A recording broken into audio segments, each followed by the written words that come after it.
Hello, I'm doing a bit of recording. So this is just to go through a little bit of the process of making my audio podcast, Diary of a Space Archivist.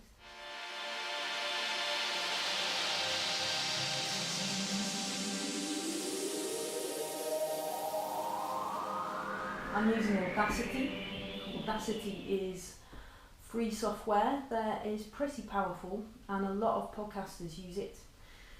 I'm not for one moment claiming that I use it particularly well. I am learning and I prefer to learn by doing, so I'm learning by doing my podcast. So this is an idea that I've had for a very long time, and originally this idea of a space archivist, for almost,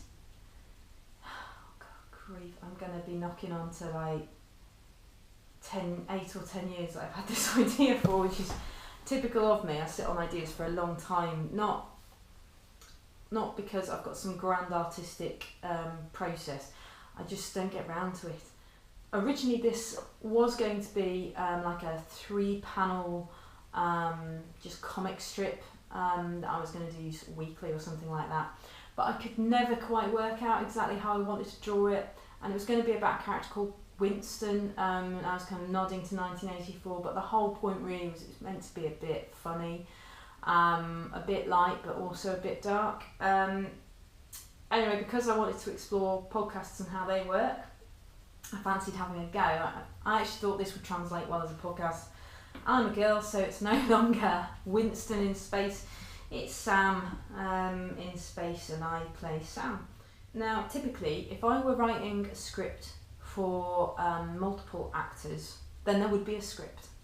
If I was writing a comic script, there would be a script, for an artist there would be a script. But if I'm doing it for me, it's a different kettle of fish, because I know what I mean without me having to write it down in detail. So if I were writing a comic book script, I'm not sure I would go, in fact I'm pretty sure I wouldn't go to the detail that I would go to for a different artist. If I were drawing it, I would just have a bullet point list. I'd probably panel it out to give myself a sense of what I was doing. Now in this case, I found myself doing a similar sort of process, but translated to audio. So I knew roughly what I wanted to happen in the episode and in each episode after that. So the first episode, just bashed it out really. I made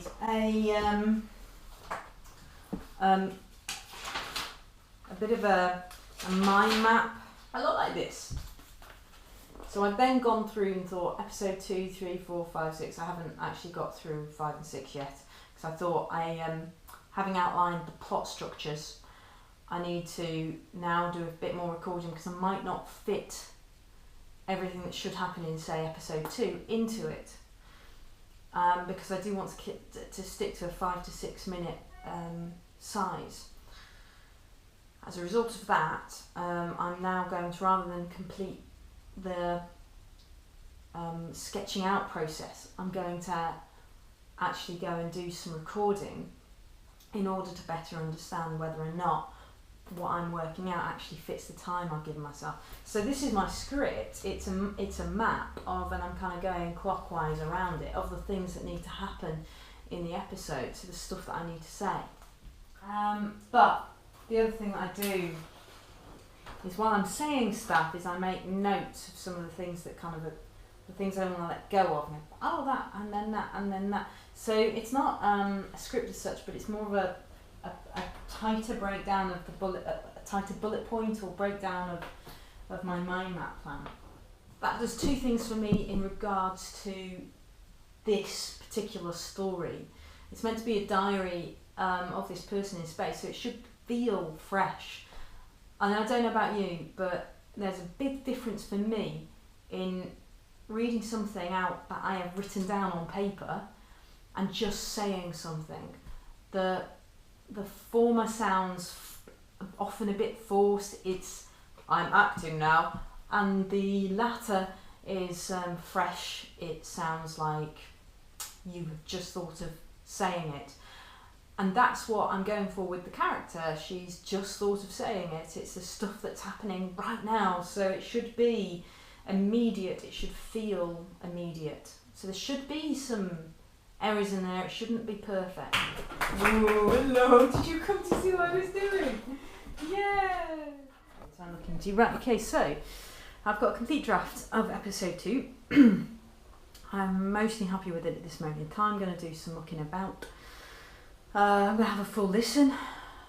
But this is what I'm talking about in terms of how I'm going about this process right now. So I have this plan, and I wanted about 6 episodes per season. I think give or take I'll probably achieve 6 or potentially more. So the end of this season, I have a very clear end point. I'm not going to say what that is in case you haven't listened to it yet. I don't want to put spoilers in there. But episode 2, I had kind of planned for Cal to reboot and say that the creature needs to be dissected, and the next episode to be a kind of a discussion about that alongside the reporting and all that sort of thing. But I think it's become a bit more dramatic, the end point, where Cal sort of reboots and says prepare for dissection. It's much more dramatic, and it had a higher hit than I guess I kind of really thought through in the first instance. So now I think the next episode actually should be Sam hiding with Puck in the store cupboard. I don't know if they have cupboards in space, but you know, for the purposes of this fiction. So now I'm thinking they're hiding out while Sam's trying to work out what to do about Cal's insistence on dissecting the creature. So part of this will be an issue with Cal's reboot, but part of it will be a new regulation. That means that episode 3 changes, which is good, because when I was plotting episode 4, I felt like that had a lot of lag in it and I didn't really like it, and that's why I stopped plotting it out and started making, because the making kind of is the point at which, for me, with this process, I'm realising what needs to happen next in terms of where the emotional beats really are. And so hopefully we won't have any lag now in episode 4. There we go. The other thing to note is that this is currently a longer episode than the first one. It's reached into 7 minutes. I don't really want to keep pushing that boundary. I liked that 6-minute mark. So I'm going to see if I can cut anything to bring it back down. If I can't, alright then, fine, it can stick at 7, but I really don't want to be pushing higher minutes, you know, than that. I really don't. So, I mean, I'm trying to think about other people. I know that I quite like short stuff, so that's just me. Perhaps it's because it's just easier to make short stuff too. Anyway, there we go. I learned a lot about voice manipulation. I also learned a lot about why I shouldn't throw multiple different sounds into one track location on the thing, because then you want to move it all around and you want to layer sounds, and you can't because you're just throwing it all in one place, which is obvious now that I think about it, but it wasn't while I was making it. So that's a lesson learned. Always lessons to learn. I hope you've found this to be of some form of interest and or use.